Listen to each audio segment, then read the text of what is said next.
한국에 기독교가 들어온 지가 이제 100년이 넘었습니다. 네. 처음부터 선교사님들께서 복음을 들고 왔으면 좋았을 텐데, 자기 딴에는 복음을 들고 왔다고 했는데 그 복음이 사람을 위한 복음이었죠. 사람에 의한 복음이었고, 성경에서 말하는 복음을 전하지 않고 인간들에게 좋은 말, 인간들에게 좋은 소식을 전하는 겁니다. 그 좋은 소식이 뭐냐면 복이죠.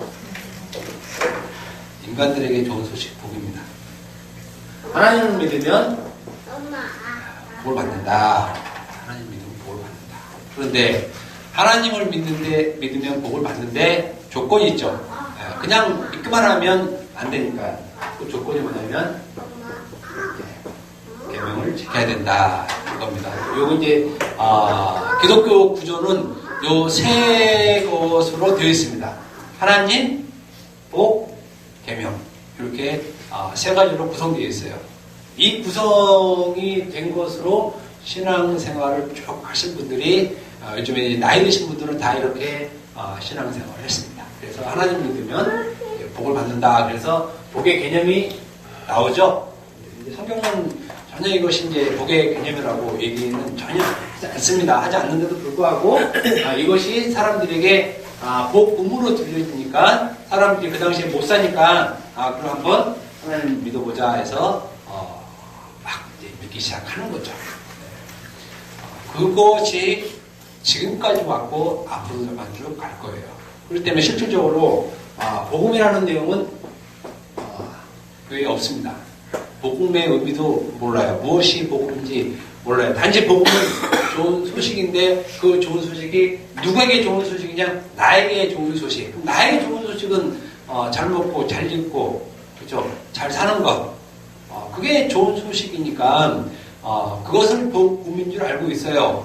그러니까 이 가운데 빠진 것이 뭐냐면 예수 그리스도가 빠졌다는 것이에요. 예수 그리스도가 빠진 복음은 복음이 아니죠. 복음이 예수 그리스도인데 복음이 빠졌으니 그리스도의 말씀은 우리가 듣지도 못하고 그러니까 전하지도 못하고 그렇지만 자기는 하나님을 믿는다 하고 그냥 자칭 하나님만 믿고 있는 것이지 실제로 복음을 알아서 믿는 것은 아니라는 것입니다. 그런데 이렇게 기독교를 접하는 데 있어서 가장 처음 우리가 사실 접해야 되는 것이 뭘 이렇게 나무라고 합시다. 뭐 어떻게 나무를 어떻게 쓸지 모르겠는데 이게 선악을 알게 하는 나무죠. 알게 하는 나무. 원래 이제 언어로 제 창세기 2장에 표현이 되어 있습니다. 열매라는 표현은 안 되어 있고 선악을 알게 하는 나무, 이렇게 선악의 나무, 선악의 지식의 나무 이렇게 되어 있어요. 이렇게. 그럼 이것이 사실은 죄의 기원이잖아요. 죄의 기원. 그러니까 선포는 여기서부터 다시 시작돼야 되는 것이다. 죄의 기원에 대해서. 기원에 대해서. 왜냐하면 이 산업화가 십자가로 가죠. 그대로 십자가로 가는 거예요. 그대로 가요. 이건 죄의 이동이에요. 죄의 이동. 죄의 이동. 죄가 여기까지 이동하죠. 여기까지. 그러면 인간이 가진 죄는 여기로부터 출발해야 돼요. 여기로부터 출발. 그래서 사실은 예수께서 죽으신 곳이 십자가에 죽으신 곳이 여기입니다. 여기. 이 나무예요. 이 나무. 기둥이라고 하죠. 기둥. 타우로스. 기둥. 그러니까 예수님이 이 자리에서 죽은 것이에요. 이것이 죄의 자리라고 그러죠. 그냥. 죄의 자리. 여기서 먹었으니까 여기서 죽었잖아요. 이 먹은 곳에서 죽은 곳이에요. 그래서 사실 선악과가 십자가예요. 십자가. 우리가 죄를 지은 곳이에요. 우리가. 그러면 십자가, 그러니까 예수를 믿어서 내가 죄 사함 받았다라고 하는 것은 여기로부터 죄 사함이에요. 여기로부터 죄 사함. 선악과를 먹은 것으로부터 죄 사함이 되는 것이에요. 여기서. 그런데 우리는 그렇지 않죠. 여기에 대한 개념은 없어요. 이게 선악과를 먹어서 인간이 하나님처럼 되어버리는 상태가 어떤 상태인지 몰라요. 그 상태를 모르고 지금 죄를 논하고 있어요. 그러니까 이 죄에 대한 기원 자체를 모르기 때문에 실제로 자기 죄도 모르는 것이에요. 자기 죄도. 성경에서 얘기하는 죄는 오직 이 죄고 예수께서 이 죄 때문에 십자가에 죽으셨어요. 그럼 이 죄는 여기서부터 비로소 선악과로부터 인간이 벗어나는 것이죠. 구원. 선악과로부터 벗어나는 것이 구원. 네, 구원. 이것이 이제 기독교의 근본 죄에 대한 근본 교리입니다. 이 교리. 근데 우리는 이 교리의 기본을 선악과로 얘기하지만 실질적으로 선악과를 얘기하지 않고 자범죄로 얘기해요. 자범죄. 일상적으로 사고적 진죄 이렇게. 그래서 죄의 개념을 확 흔들어 놔서 사람들이 자기 죄의 인식을 다르게 하고 있는 것입니다. 다르게 하고 있다는 건 꼭 구원도 없다는 얘기예요, 사실은. 제가 이 얘기를 왜 드리냐면 죄에 대한 개념은, 죄에 대한 인식은 이렇게 기독교에서 뿌리고 근간이에요. 뿌리고 근간. 그 죄로부터 벗어남이 복이죠. 죄로부터 벗어난 사람은 복 받은 자예요. 복 있는 자요. 이거 외에 복이 없어요. 하나님께서 우리에게 주신 것은 그리스도를 믿음으로 말미암아 우리 대심, 그 복음을 통해서 주신 것 하나가 딱 복이에요. 이거 복 외에는 복이 없어요. 기독교에서. 근데 이렇게 얘기하면 교회 맛이 안 나잖아요. 기도할 맛도 안 나고. 그러니까 기도할 내용이 이렇게 왕창 빠지는 거예요. 왕창 빠지는 거예요. 예수 믿으면 예수가 복이네? 그러면 다른 복을 구한다는 건 보통 배짱 같지 않고 하나님께 그렇게 다른 복 주세요 이건 못해요.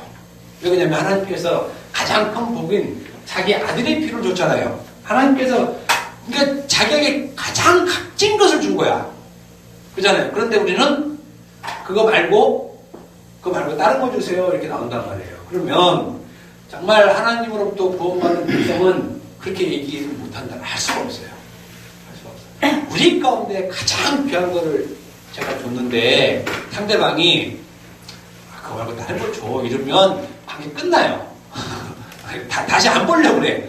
자기가 제일 귀한 거 줬는데 그래? 이것 봐라. 하물며 하나님은 자기 아들의 피를 줬거든요. 그냥 가장 값진 걸 줬는데 가장 값진 걸 받아놓고 하나님 다른 거 주세요 하고 새벽마다 나가서 기도해봐요. 그죠? 이거 얼마나 열받는 일이에요. 그건 굉장히 인간적으로도 화가 나는 일인데 우리 인간은 그걸 아무렇지도 않게 해요. 그리고 오히려 그게 자기가 믿음이 있고 하나님을 사랑하는 것으로 여겨요. 그러니 이 개념 하나를 잘못함으로 인해서 발생된 신앙 그 생활의 형태란 어마무시한 것이에요. 하나님 볼 때는.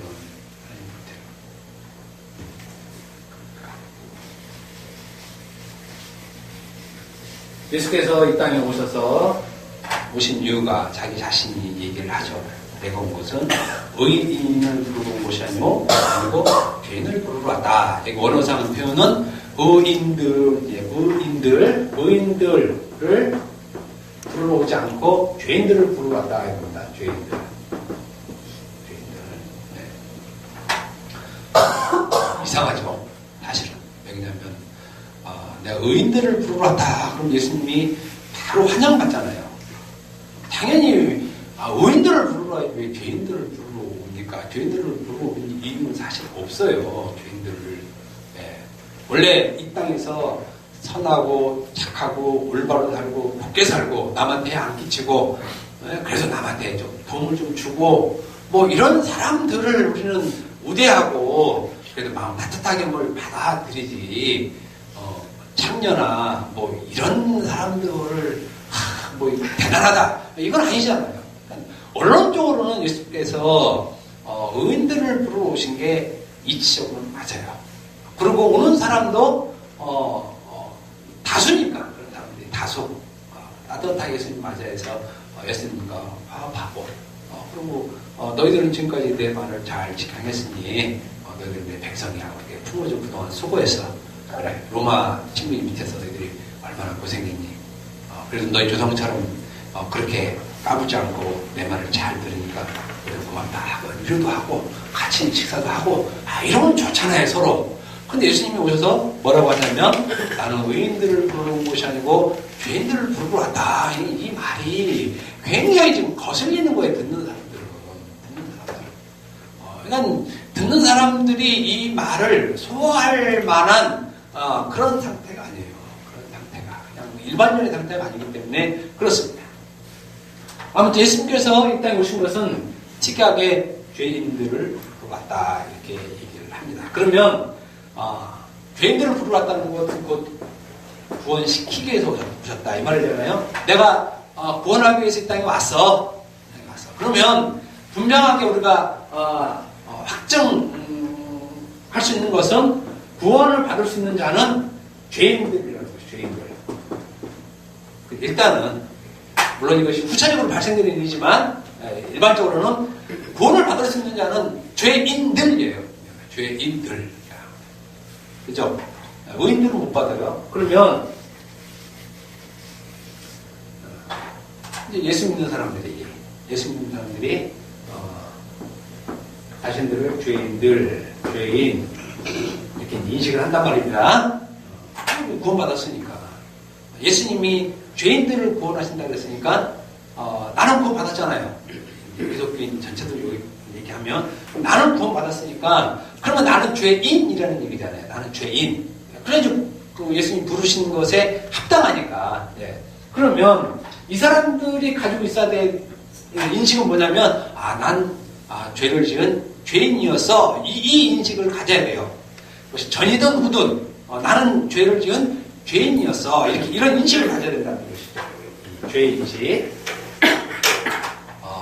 중요한 건 이겁니다. 중요한 건 이 죄의 인식을 무엇을 갖고 있느냐 이거예요. 예수님이 마태복음 1장 21절에 뭐라고 말씀하시냐면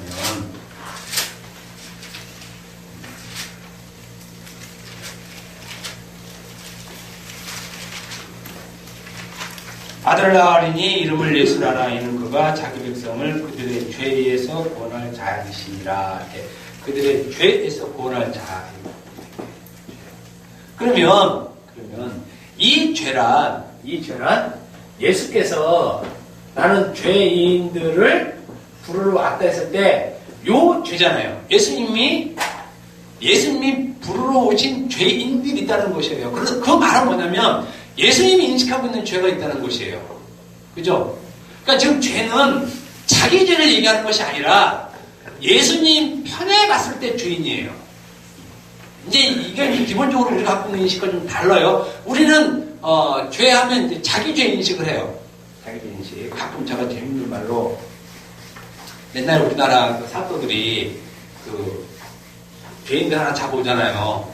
동네에서 말 안 듣는 놈들을 이렇게 불러온단 말입니다. 그러면 그 사람에게 뭐라고 하냐면 네 죄를 알렸다. 이거 여기서 시작해요. 갑자기 네 죄를 알렸다 이러면 내 죄 뭔데? 놈 봐라. 곤장 세대 이렇게 들어가요. 세대 맞아요. 그러면 그때부터 뭘 생각하냐면 내 죄가 뭔가 이거 고민하기 시작해. 지금은 없는데 내 죄를 생각해요. 잘 안 나와. 그러면 10대 이렇게 들려요.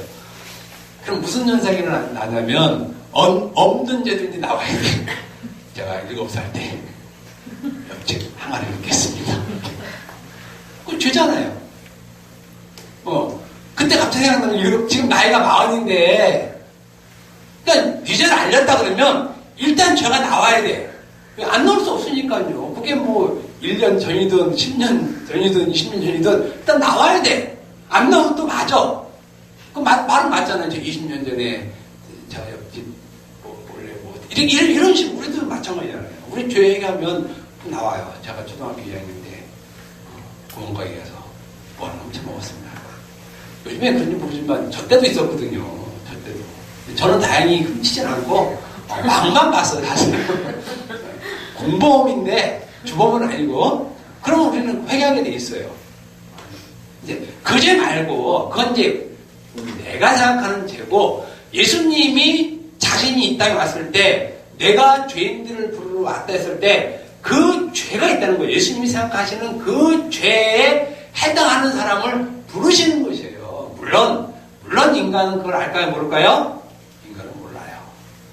인간은 자기 죄를 몰라요. 인간이 자기 죄의 고백은 늘 8살 때 몰래 뭐 하나 이렇게 엄마 지갑 살짝 열고 이런 거의 인식이지 예수님이 그 죄 때문에 죽으시지 않았어요. 그게 무슨 큰 죄라고 예수님이 자기 피로 대답하면 죽겠습니까? 그 정도 죄 갖고 일상적으로 편안하게 늘 있는 일인데 예수님이 생각하시는 죄는 아니고 그 인간이 생각하는 죄였다는 것이에요. 그러면 예수님이 생각하는 이 죄가 있다는 거예요. 사실은 그래서 오늘 말씀이 어떻게 잘 진행될지 모르겠는데 예수님이 생각하시는 죄 그리고 그 죄인들 그리고 그 죄인들을 구원하시는 것이 무엇인가 그럼 왜 의인은 구원받지 못하는가 거기에 대해서 한번 말씀을 전하려고 합니다. 제가 이렇게 우리끼리 있을 때는 편안한데 갑자기 이렇게 집사님이 하고 있어보세요. 저희 집사람이 늘 얘기하기를 왜 당신은 잘하다가 그거 한 몸을 이렇게 버벅거려. 우리들의 일반적인 인식의 죄는 뭐냐면 도덕성이에요. 도덕성. 물론 이게 법이에요. 도덕성이라는 것이. 이게 뭐냐면 인간 행위에 의한 악과 성과 악의 규범 이게 얘기해요. 도덕성이라는 것이 인간 행위에 의한 선과 악의 규범. 그래서 일반적으로 우리 기독교인도 마찬가지고 죄에 대한 인식을 무엇으로 하고 있냐면 규범에서 벗어남. 이것이 죄의 개념이에요. 사실은 죄라고 할 때 규범에서 벗어나는 거. 우리 기독교인이 죄라고 하는 것도 사실은 규범에서 벗어남, 즉 율법에서 벗어남을 죄로 인식을 해요. 대부분 그렇습니다.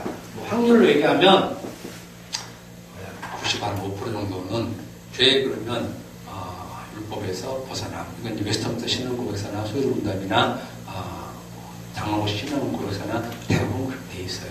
그러니까 죄의 인식은 우리는 무엇으로부터 죄의 인식을 얻을 수 있냐면 율법을 어기는 것으로부터 죄의 인식을 가져요. 율법에서 벗어나는 것, 지키지 않는 것, 하나님의 말씀을 지키지 않는 것이 죄다 이렇게.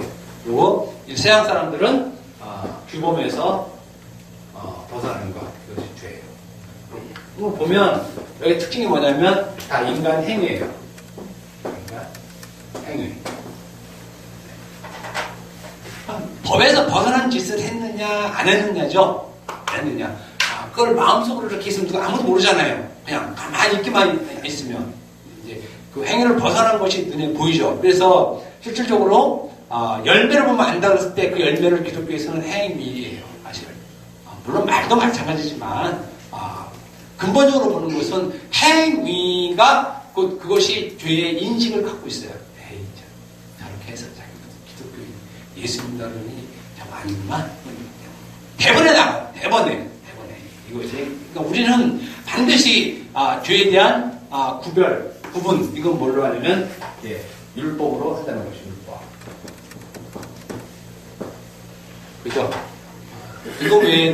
이거 외에 우리가 죄로 규정할 것은 사실 없어요. 이것이 우리가 일반적으로 죄를 인식하는 죄 인식의 우리 한계예요. 이것이 율법에서 벗어나는 것을. 그런데 예수님은 우리의 인식과는 달리 예수님께서 보시는 죄가 있다는 것이 예수님께서 보시는 거예요.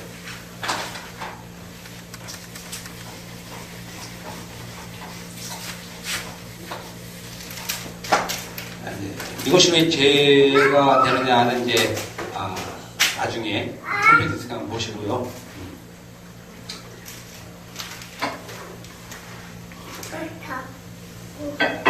성경에서 죄인식을 이렇게 가지고 있는 사람의 대표적인 사람들이 누구냐면 바리새인들과 서기관. 여기 이제 쌍으로 나와서 제가 얘기하는 겁니다. 쌍으로 보면 성경 보면 둘이 거의 쌍으로 나와요.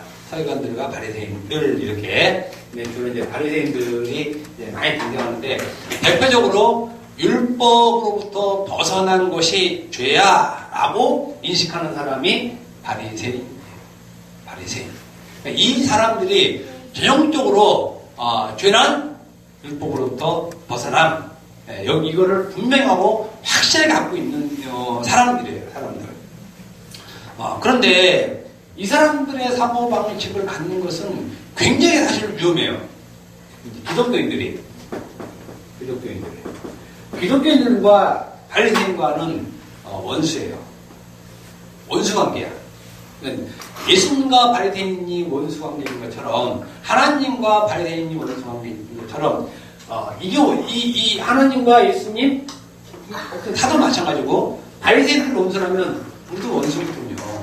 원수. 그러니까 이건 대항해야 싸울 존재들이에요.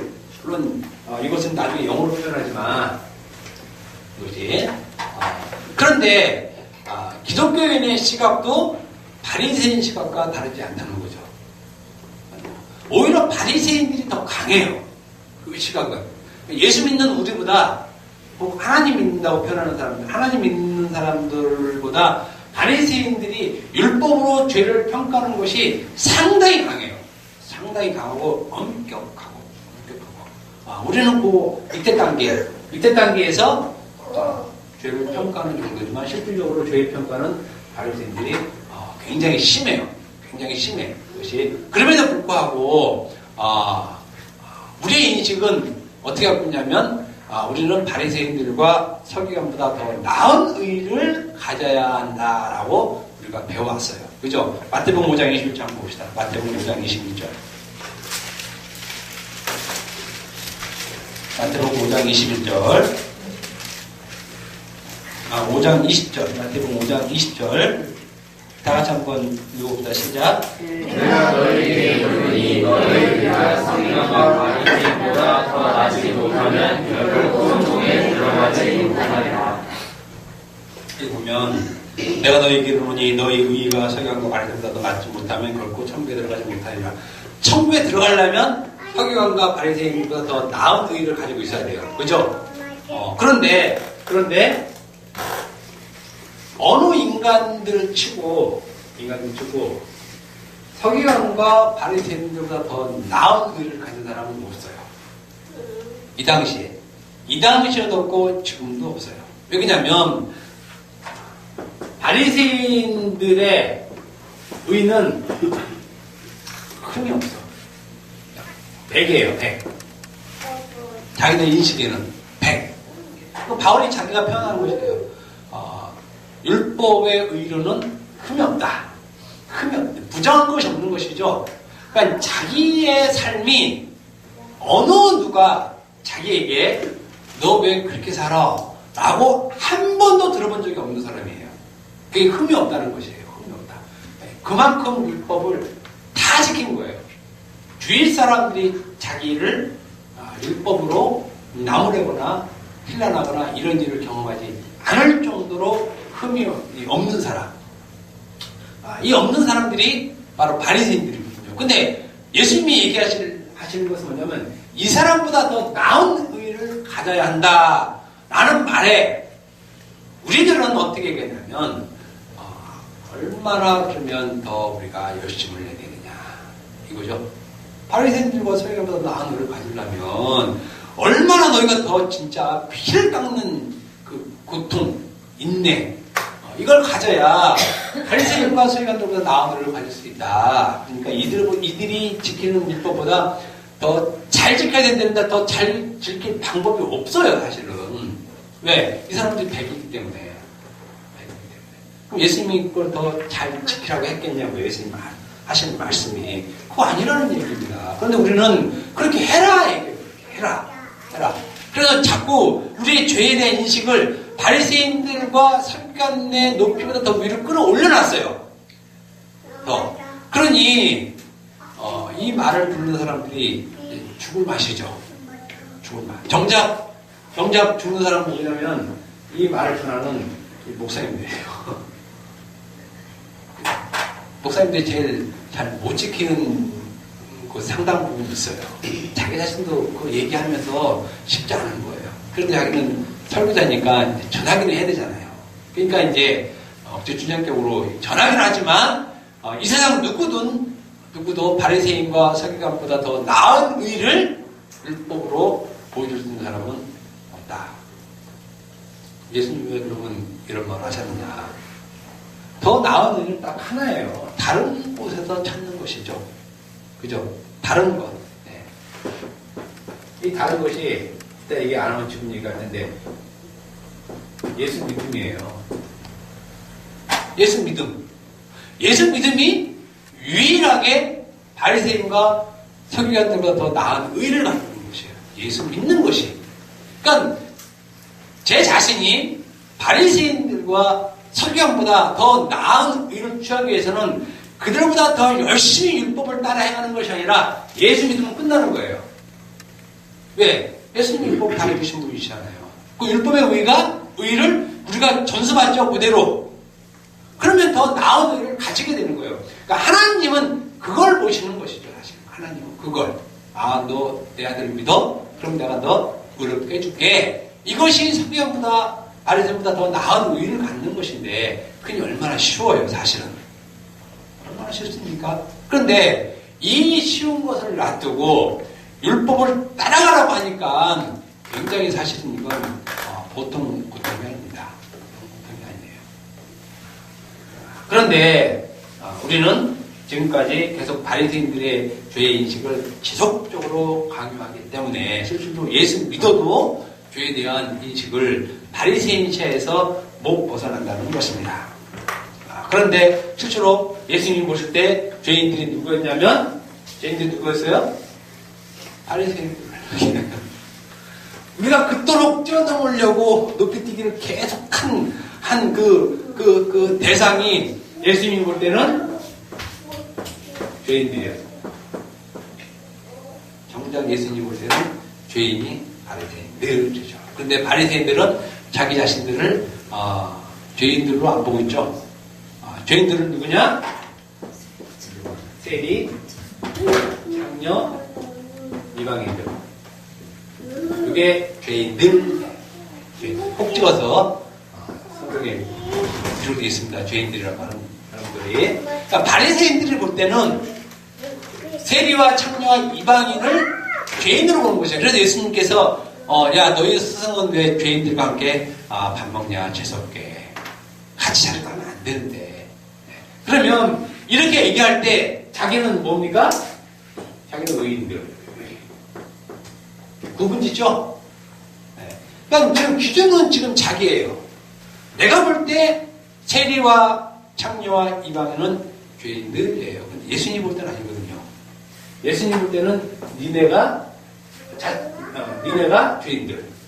예수님 볼 때는 니네가 죄인들. 바리새인들이 볼 때는 걔네가 죄인들. 이렇게 돼 있는 거예요. 시각이 다르죠? 예수님의 시각이 다릅니다. 그런데 바리새인들은 절대적으로 자기들이 의인들이라고 표현하는 것이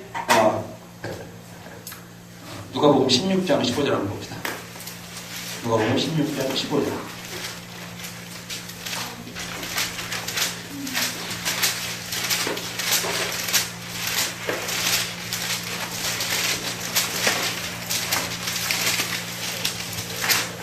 다 펴졌으면 한번 다시 읽어봅시다. 시작. 예수께서 이르시되 너희는 사람 앞에서 스스로 옳다 하는 자들이나 너희 마음을 하나님께서 아시나니 사람 위에 높임을 받는 것은 하나님 앞에 비움을 받는 것입니다. 네, 그다음 누가복음 18장 9절. 누가복음 18장 9절. 또 다 같이 읽어봅시다. 시작. 또 자기를 옳다고 믿고 다른 사람을 멸시하는 자들에게 이 비유로 말씀하시되.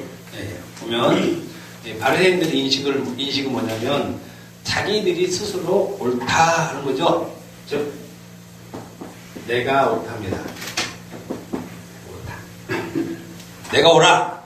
내가 옳아. 내가 오라라는 말이 왜 나왔냐면, 내가 오라라는 말이 왜 나왔냐면, 선악과를 먹고 나온 현상이에요. 내가 오라! 내가 오라! 우리 많이 쓰죠? 저도 이것 때문에 많이 혼나는데. 내가 오라예요, 내가 오라. 내가 오라. 이게 왜 나왔냐? 내가 옳다라는 말이 왜 나왔냐? 이게 선악과를 먹은 현상이라는 것이 죄의 현상. 이게 바로 죄의 현상이에요. 선악과를 먹어서 인간에게 나오는, 선악과를 먹고 발생되는 게 뭐냐면, 우리는 선악과를 먹은 걸 죄라고 하잖아요. 죄예요. 당연히 죄죠. 근데 죄인의 형태가 있잖아요. 먹었는데 아무것도 없어. 그러면 그건 죄로 뭘 규정하기 힘들잖아요. 뭐 나와야 되는데, 선악과를 먹고 인간에게 나온 현상이 뭐냐면, 선악을 아는 일에 하나님처럼 됨이에요. 그게 죄의 현상이에요. 그러니까 실질적으로 죄를 그걸로 보는 것이죠. 선악과를 먹은 것을 죄로 보는 것이 아니라, 그러니까 당연히 죄예요. 먹은 게 죄죠. 그런데 죄의 현상이 무엇이었냐면, 하나님, 선악을 아는 데 있어서 하나님처럼 되어짐. 창세기 3장 21절에 나온 말씀인데, 그 상태, 하나님처럼 되어짐, 요 상태를 인간이 무엇으로 표현하냐면, 내가 오라. 내가 오라요. 내가 오라. 요 내가 옳다는 말이 의라는 말이에요. 디카이오 순에, 이렇게, 의라는 말이 있죠. 그 말이에요, 그 말. 옳다. 옳다. 옳다라는 말은 내가 의롭다, 이거예요. 내가 의롭다. 내가 의롭다. 이 말이거든요. 요게 실질적으로 죄예요. 인간의 죄. 우리가 인식하는 죄랑은 다르죠. 우리는 누구를 때리고, 살인하고, 간음하고, 간통하고, 도둑질하고 이걸 죄라고 생각하는데, 죄의 원은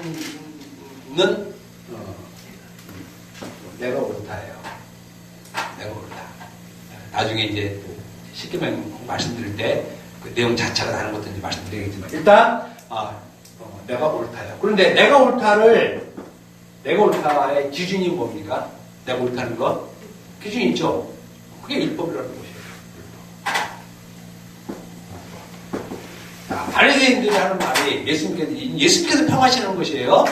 그들은 스스로 옳다라고 믿고 있다는 거예요. 그죠? 자기들이 스스로 옳다고 믿는 것이야. 하나님이 너희들 옳다 한 적 없어요. 예수님이 너희들 옳다 한 적 없어요. 그런데 자칭 스스로 자기들이 옳다라고 여기고 있는데, 그렇게 여기고 있는 바리새인들을 예수님이 볼 때는 독사의 새끼들이에요. 제일 옳지 않은 죄인들이었죠. 이 바리새인들이 그래서 선악과를 먹은 그 표본들, 죄인의 대표.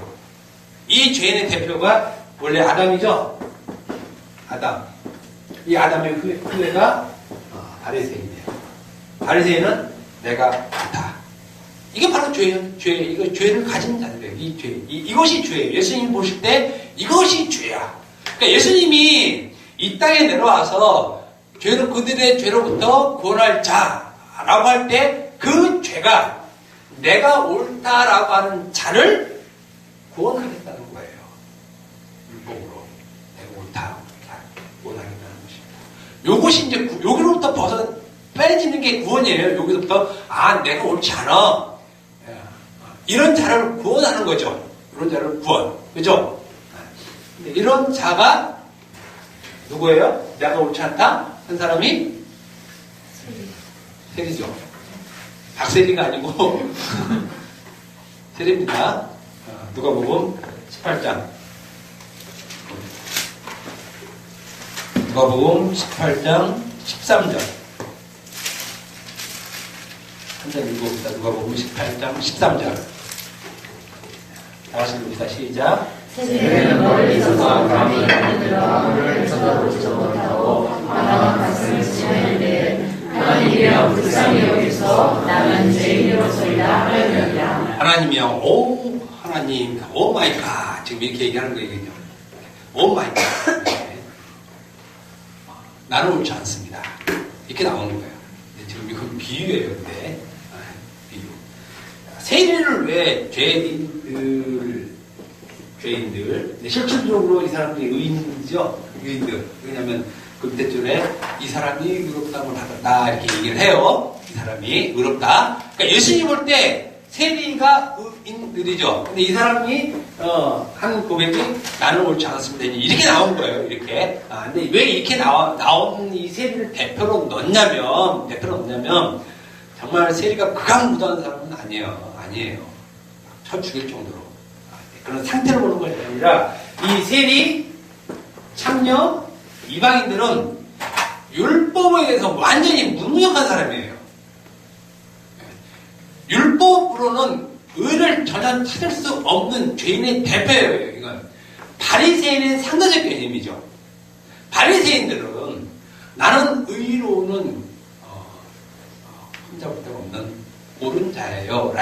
라는 반대 개념의 사람. 반대 개념이다. 그래서 죄인 그러는 거예요. 의인의 반대 개념으로서의 죄인이에요. 죄인. 그러니까 이 세리는 율법으로는 전혀 어떻게 할 수 없는 그야말로 율법 앞에는 그냥 무능력자예요. 자기는 아무것도 할 수 없는 그 죄인들 자체예요. 실적으로 그것은 세리가 어떤 일을 어떻게 해서 죄인이라고 고백하는 내용은 안 나오고 나는 죄인입니다 라고 했을 때 이 사람이 의롭다함을 받았다라고 얘기를 해요. 그러니까 어떤 사람이 의롭다함을 받았는지를 사실은 예수님이 얘기해주고 이때 얘기해주고 그 다음에 로마서나 갈라디아서를 통해서 의롭다함을 받은 자가 어떤 건지 구체적으로 얘기해주죠. 네, 그래서 사실은 사복음서는 서신서를 통해서 해석이 해야 된다는 게 바로 이 얘기예요. 구체적으로 나와 있으니까 의롭다함을 받은 사람이 어떤 사람들이. 네.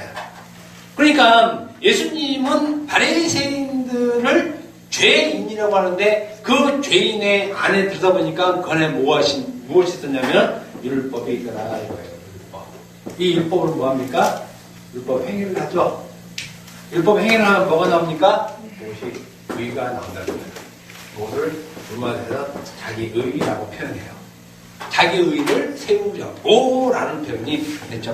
로마서 10장 3절 가봅시다. 로마서 10장 3절.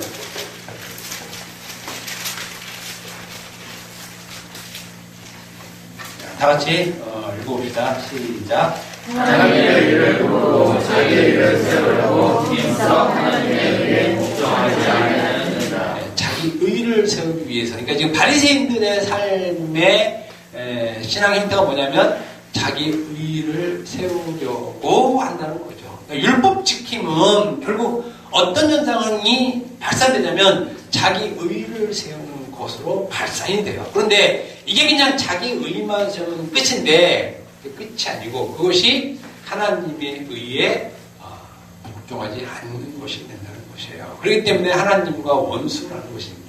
원수라는 거. 그러니까 인간의 자기 의는 하나님과의 원수, 즉 하나님의 의와 원수 관계가 된다는 것이에요. 그러니까는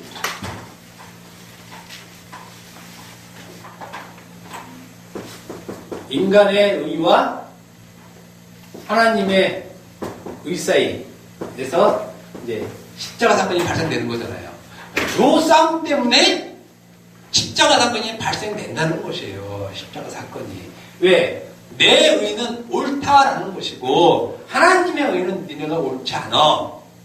뭐가 우리가 옳지 않아? 우리는 옳아. 그래서 십자가 사건이 발생되는 거란 말입니다. 그러니까 자기 죄는 뭐냐면 자기 의를 갖고 있는 게 자기 죄예요. 그런데 모든 인간은 다 자기 의를 갖고 있어요. 왜? 선악과를 먹었기 때문에. 그러니까 선악과를 먹은 인간은 자기 모든 행동에서 선, 악의 판단이 나오죠. 그걸 뭘 합니까? 율법밖에 할 게 없어요. 일반 사람들은 규범으로 하죠.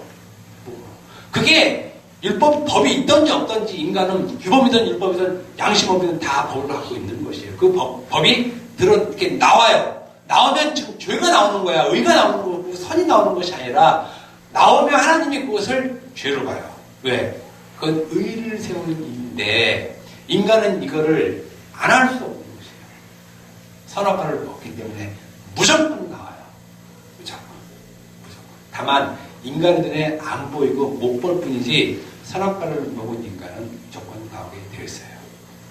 죄 아래에 있는 율법 아래에 있는 인간은 모두 다 이 죄가 나오는 것이에요. 그래서 의인은 없나니 하나도 없다는 것이에요. 왜? 이것이 나오니까. 계속 나옵니다. 계속 나와요. 샘부터 나와요. 샘부터. 그러면 예수님이 보시는 죄인은 바리새인들인데 이 바리새인이 의인이 되려면 예수님이 원하시는 죄인이 되려면 이 바리새인들이 어떤 고백을 했냐면 예수님 지금까지 제가 율법으로 자기 의를 삼았던 것이 죄인인 것 같습니다 라고 고백을 해야 돼요. 이건 죄입니다라고 고백을 해야 돼요. 자기 부정을 해야 되는 것이죠. 그런데 바리새인들에게 자기 부정은 절대 쓸 수 없어요. 안 돼요. 그래서 그 증인이 바울이니까요. 자기가 율법으로 흠이 없다는 건 안 된다는 거예요. 자기 입으로는 도저히 안 되는 것이에요. 그리고 인지 자체가 안 돼요. 그것이 죄라는 인지 자체가 안 돼요. 그것이 죄 인식이 없어요. 그러니까 예수부터 구원받는다는 것은 있을 수 없어요. 애초부터 인간에게는 모든 인간이 자기가 죄를 깨달아서 율법의 의의가 이게 죄였구나라는 것을 인간 스스로가 깨달을 수 없다는 거예요. 절대 못 깨닫죠. 언제 깨달으냐? 예수를 믿어야 깨닫게 돼요. 그게 바로 바울이에요. 예수 믿어야 율법의 의의를 가지고 이게 죄구나 이렇게 깨닫지. 그전에는 뭘 죄로 깨닫냐? 어렸을 때 누구 때린 거, 해코지한 거, 이걸 죄로밖에 인식 안 해요. 그거는 죄의 단순 현상이지. 그게 모자란 거 아니에요? 죄 현상이지. 왜 거기 하나하나의 의미도 다 자기 의가 들어가 있기 때문에. 왜 때립니까? 자기 존재성이잖아요. 그죠? 돈 왜 막 벌려고 그러니까? 존재성이에요, 다. 왜 살인하고 가늠하고 독재하고 왜 다 합니까? 존재성이에요, 그건. 현상들이거든요, 그 현상들. 그렇지만, 기본 그 인간이 갖고 있는, 선악과를 먹은 인간이 갖고 있는 그 안에는 의의라는 것이 있는데, 이것이 예수 믿기 전에는 절대 고백이 안 되는 것이에요. 그래서, 이것이 죄라는 것을 인식하는 것이 언제냐? 예수님이 비로소 오셔서 십자가에 죽으신 이후에 발생돼요. 그래서 예수 믿을 때, 나는 죄입니다라고 세리를 비유로 얘기했지만 실제로 예수 믿는 사람이 없었다는 것이에요. 왜냐하면 그 성령께서 예수가 죽으시고 성령이 오셔야만 그것이 죄인 줄 인식하기 때문에. 그러니까 내가 죄를 깨달아서 내가 옛날에 무슨 죄를 져서 안 되겠어. 내가 회개해야지. 막 회개해서 예수 믿었다. 거짓말이에요. 그 죄의 회개 아니에요. 그리고 또 어떤 사람 보면 갑자기 막 회개가 막 불같은 회개가 일어나. 막 주마등처럼 막 그냥 죄가 쫙 떠올라. 아니에요. 죄 회개 아니에요. 예수님은 그 죄 회개를 안 보고 관계 없어요. 그냥 반상하면 자아비판하면 돼요. 자아비판. 그건 죄 아니에요. 예수님이 보시는 죄 아니에요. 자기 자신이 죄로부터 구원을 찾아라고 해서 그 죄가 아니에요. 그 죄는 인간이 하나님의 의에 복종하지 아니하는 그 마음, 그 자기 의예요. 그 의를 뜯어보면 뭐 있냐? 율법이 있다는 것이에요. 예수님께서 죄인들을 부르러 오신 것은 바로 그것을 고백해 하는 고백하기 위해서 오시는 거예요. 그러니까 후차적으로 발생되죠. 그러면 이런 죄인들은 어떻게 발생되느냐? 오직 의대로 택하심을 받은 자에게만 발생되는 거예요. 그래서 로마서 11장 6절에 은혜로 택하심을 받은 자라는 말이 나와요. 그럼 그런 사람이 누구냐? 남은 자죠. 그러니까 남은 자는 전적으로 하나님이 불러 세워서 죄인임을 고백한 의인들이죠. 그러니까 우리가 의인이 될 수 있는 조건은 없어요. 우리 가운데 아무것도 없어요. 그냥 무예요. 무. 단지 하나님의 은혜로 택하심을 받은 자만 죄인이 되는 거고, 그때야 비로소 이 사람이 의인이 되는 거죠. 그 예수님이 죄인을 부르시러 온다는 의미는 그거예요. 너희들은 죄를 고백하지 못하는 인간들이기 때문에 내가 와서 너희들 죄를 먼저 얘기해 줄게. 그래서 성령께서 보내서 죄에 대해서 얘기하시는 것이에요. 그럼 우리가 죄를 고백할 수 있는 것은 성령에 의해서만 가능한 거예요. 근데 이때의 고백이 뭐냐면 바로 율법을 말미암는 의인 이것이고 선악과를 먹은 죄인이군요. 요 고백이 나오지 그전에는 이 고백이 절대 나오지 않습니다. 나오지 않아요. 그러니까 죄인들을 부르러 왔다는 것은 바로 그 의미예요. 그러니까 여러분들이 예수 믿으면 이것을 죄로 갖고 있어야 예수님께서 부르신 죄인이구나라고 인식을 하는 것이지, 이 인식이 없이는 그건 조금 애매합니다. 사실은 제가 사람이기 때문에 받았다 안 받았다까지는 말을 못 드리지만 분명한 건 예수님께서 오신 것은 바리새인들의 죄, 그 죄가 그것을 죄로 고백하는 사람을 부르시는 것이에요. 실제로 죄인들은 왜 바리새인밖에 없으니까, 원래 이 인간의 선악과를 먹은 사람은. 근데 이 사람들이 이것을 죄로 고백할 수 없다는 거죠. 이 사람들이 고백할 수 있는 유일한 방법은 예수 믿음인데, 그 예수 믿음조차도 내가 믿을 수 있는 것이 아니라 은혜로 택하심을 따라 믿게 되는 것이에요. 하나님께서 하고자 하시는 것으로. 그래서 인간은 거기에 한 내절을 고백했으니까 딱 보내주세요, 이렇게 할 수 없다는 거죠. 그렇기 때문에 기독교인이 예수 믿는다는 것은 은혜 그 자체라는 것이에요. 율법이 아닌 전적으로 하나님의 은혜로 구원받았다는 거. 그러니 우리는 그 은혜로 구원받은 자들의 삶이 무엇이냐? 믿음으로 사는 것이에요. 그래서 왜? 주께서 주신 그 믿음으로 우리가 사는 것이지 율법으로 사는 게 아니라는 얘기예요. 그런데 여전히 율법으로 산다 그러면 그건 아직 자기 죄가 뭔지 모르는 것이죠. 자기 죄가 어떤 것인지. 그러니 사실 죄에 대한 개념, 이것은 구원과 별도적인 영역이 있고 우리의 삶과도 별도적인 영역이 있는 것이에요. 그래서 실질적으로 우리가 무엇을 보면 알 수 있느냐? 바로 신앙 고백을 통해서 알 수 있어요. 마지막으로 바울이 여러분 신앙생활하는 거 보면 바울의 행동을 통해서 이거 바울이 진짜 예수 믿는 사람이구나 이렇게 인식하면 안 돼요. 또 그런 것도 없어요.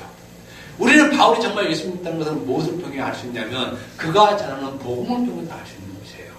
그잖아요. 그가 전하는 복음을 통해서 이 사람이 예수 믿구나 이렇게 아는 것이, 그거 말고 바울이 어떻게 행동했지?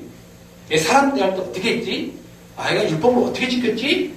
이런 내용도 없을 뿐더러 별로 나와 있지 않아요. 그죠? 그건 뭐냐면 믿음이 가진 사람이 어떻게 사는가를 바울을 통해 보면 잘 알 수 있다는 것이에요.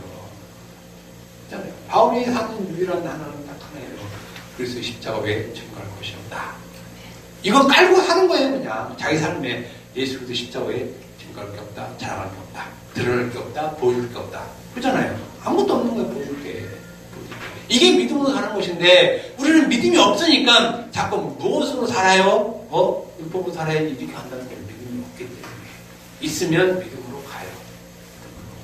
여러분들은 예수께서 부르신 죄인들, 하나님 편에서 보면 의인들이 되는 사람들이죠. 의인은 오직 믿음으로 산다고 분명히 얘기합니다. 믿음으로 사셔야 돼요. 그냥 율법으로 가면 안 된다는 것입니다. 기도하겠습니다. 하나님 감사합니다. 주의 은혜와 사랑이